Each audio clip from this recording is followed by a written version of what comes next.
when I introduced you to the unit step function, I said, this type of function, it's more exotic and a little unusual relative to what you've seen in just a traditional calculus course, what you've seen in maybe your algebra courses.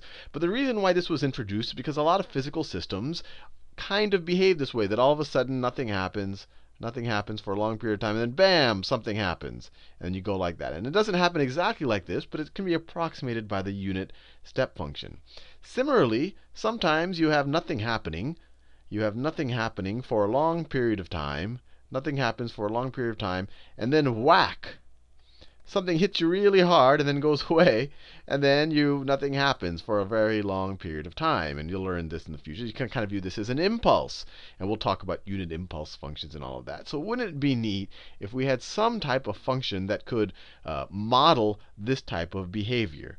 And our ideal function, what would happen is that nothing happens until we get to some point, and then bam, it would get infinitely strong, but maybe it has a finite area. And then it would go back to 0 and then go like that. So it would be infinitely high right at, let's say, 0 right there. And then it continues. And let's say that the area under this, I mean, it becomes very, to call this a function is actually kind of pushing it. And this is beyond the math of this video, but we'll call it a function in this video. But what we can, you say, well, how do you even, what good is this function for? How can you even manipulate it? And I'm going to make one more definition of this function. So what I just do here, let's say we call this function, we represent it by the delta. And that's what we do represent this function by. It's called the Dirac delta function. And we'll just informally say, look, when it's in infinity, it pops up to infinity when x is equal to 0. And it's 0 everywhere else when x is not equal to 0. And you say, how do I deal with that? How do I take the integral of that? And to help you with that, I'm going to make a definition. I'm going to tell you what the integral of this is. This is part of the definition of the function. I'm going to tell you that if I were to take the integral of this function from minus infinity to infinity, so essentially over the entire real number line, if I take the integral of this function, I'm defining it. I'm defining it to be equal to 1. I'm defining this. Now, you might say, Sal, you didn't prove it to me. No, I'm defining it. I'm telling you that this delta of x is a function such that its integral is 1.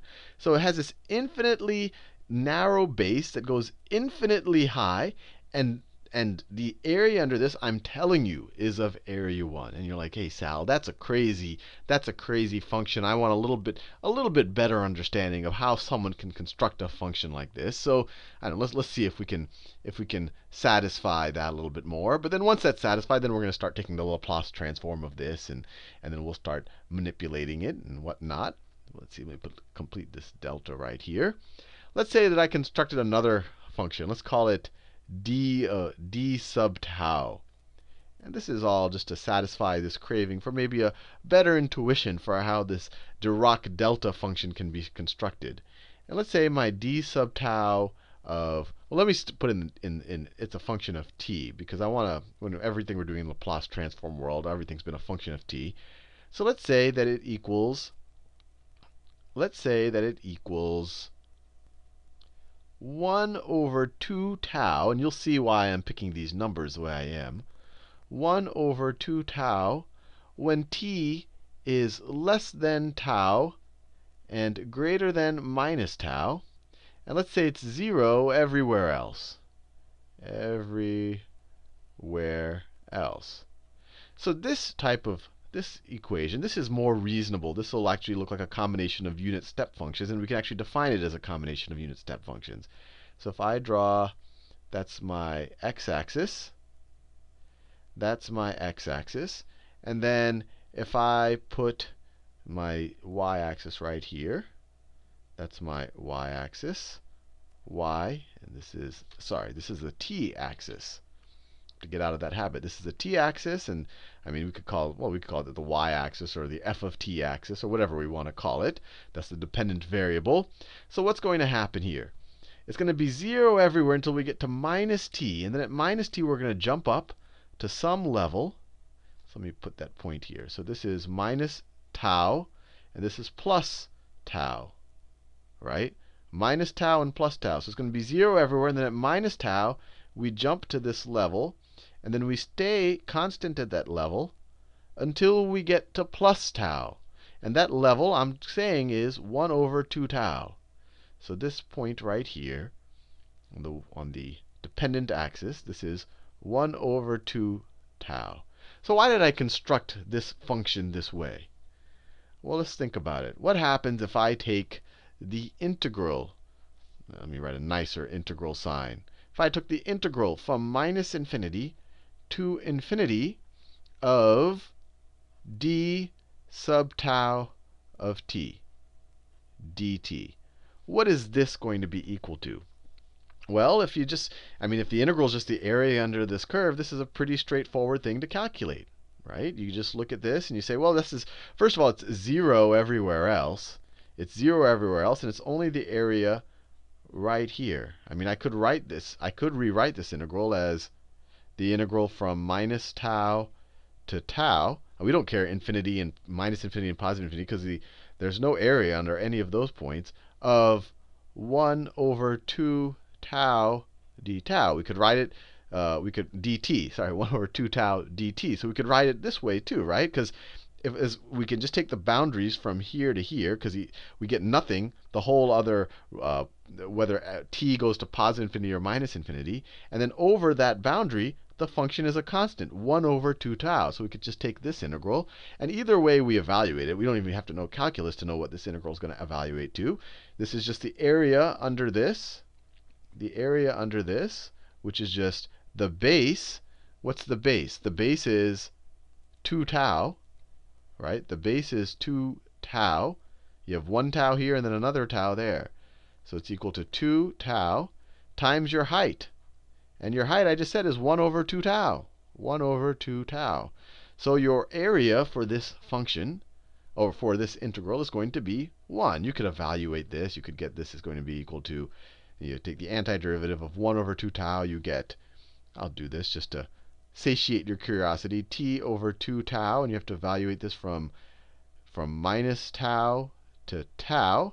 When you put tau in there, you get tau over 2 tau. And then minus tau over 2 tau. And then you get tau plus tau over 2 tau. That's 2 tau over 2 tau, which is equal to 1. Maybe I'm beating a dead horse. I think you're satisfied that the area under this is going to be 1, regardless of what tau was. I kept this abstract. Now, if I take smaller and smaller values of tau, what's going to happen? If my new tau is going to be, let's say, here. Let's say my new tau is going to be there. I'm just going to pick my new tau there. Then my 1 over 2 tau, tau is now a smaller number. So when it's in the denominator, my 1 over 2 tau is going to be something like this. It's going to be something like this.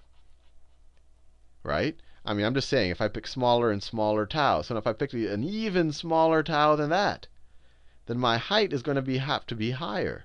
Right? My 1 over 2 tau is going to have to even be higher than that.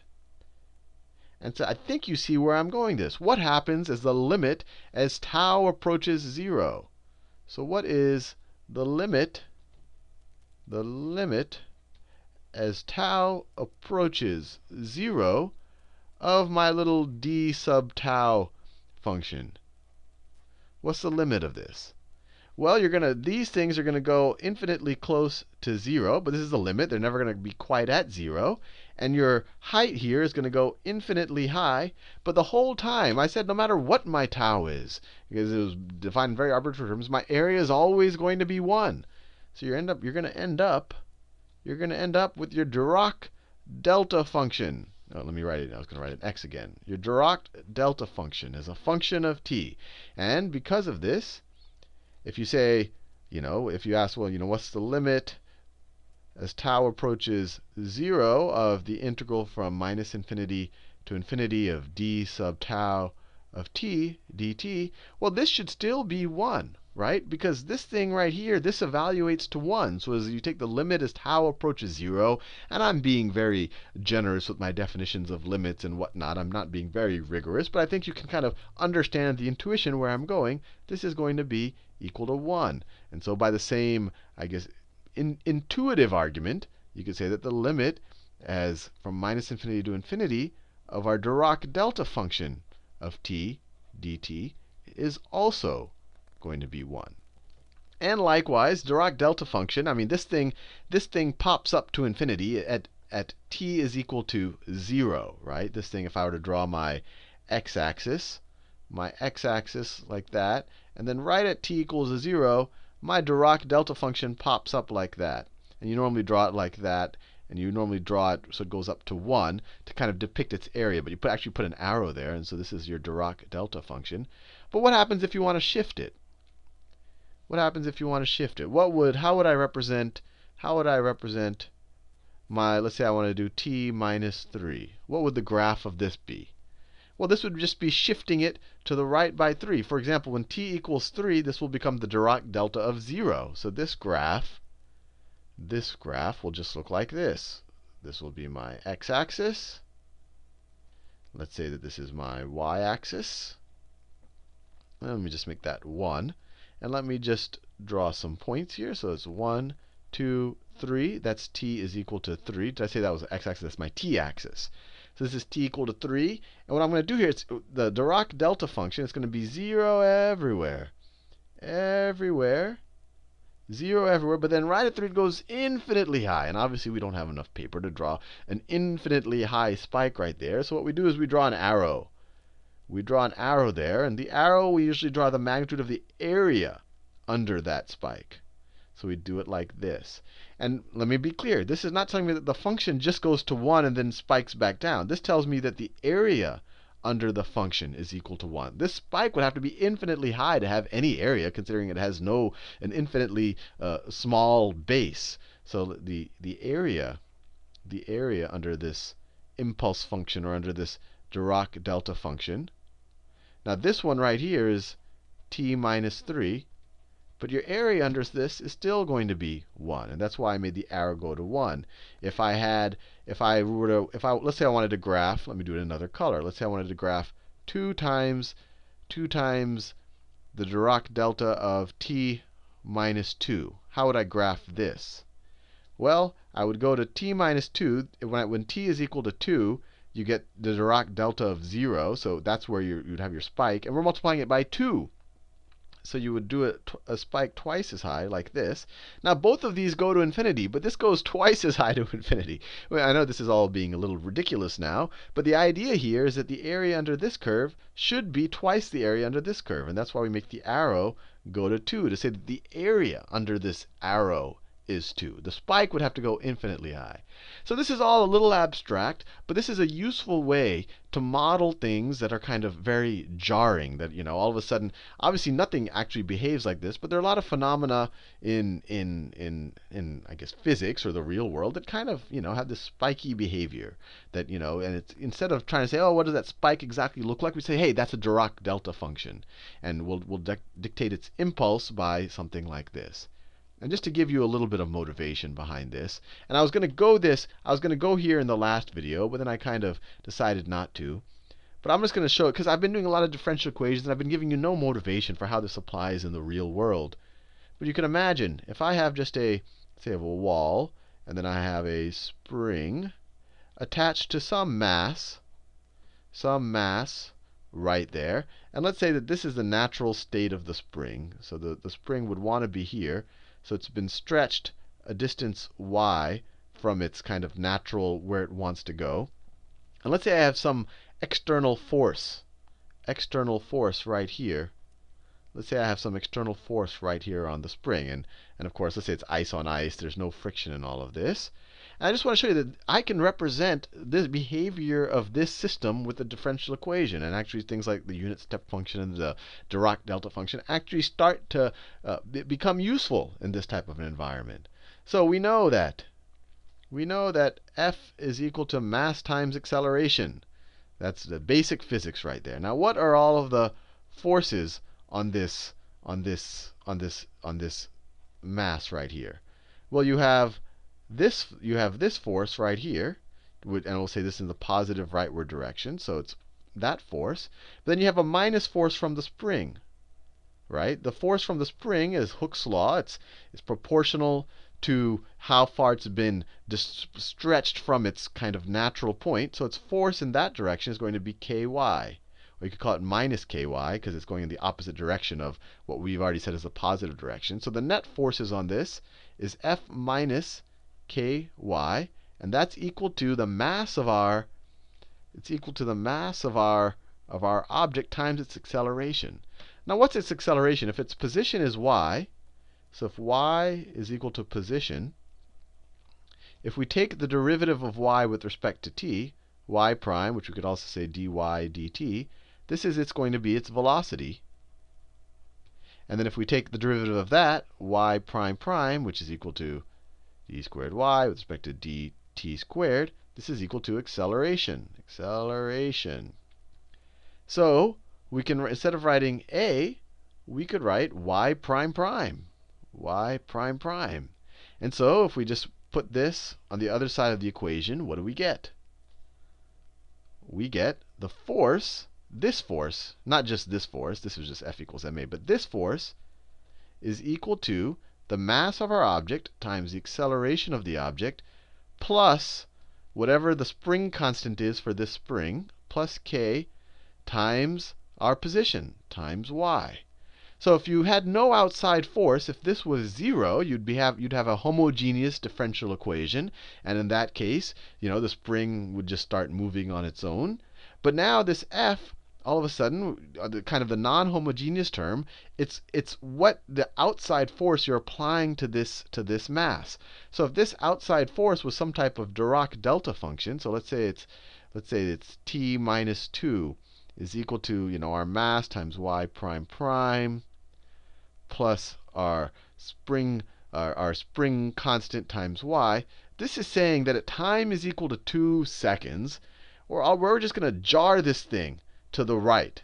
And it's going to have and I'll talk more about it, it's going to have an impulse of 2. Its force times time is going to be, or not, its impulse is going to have 1. So and I don't want to get too much into the physics here, but its impulse, or its change in momentum, is going to be of magnitude 1, depending on what our units are. But anyway, I just wanted to take that slight diversion because, you might be saying, Sal is introducing me to these weird, exotic functions. What are they ever going to be good for? But this is good for the idea of at some time you just jar this thing by some magnitude and then let go. And you do it kind of infinitely fast, but you do it with some enough to change the momentum of this in a well-defined way. Anyway, in the next video, we'll continue with the Dirac delta function. We'll figure out its Laplace transform and see what it does to the Laplace transforms of other functions.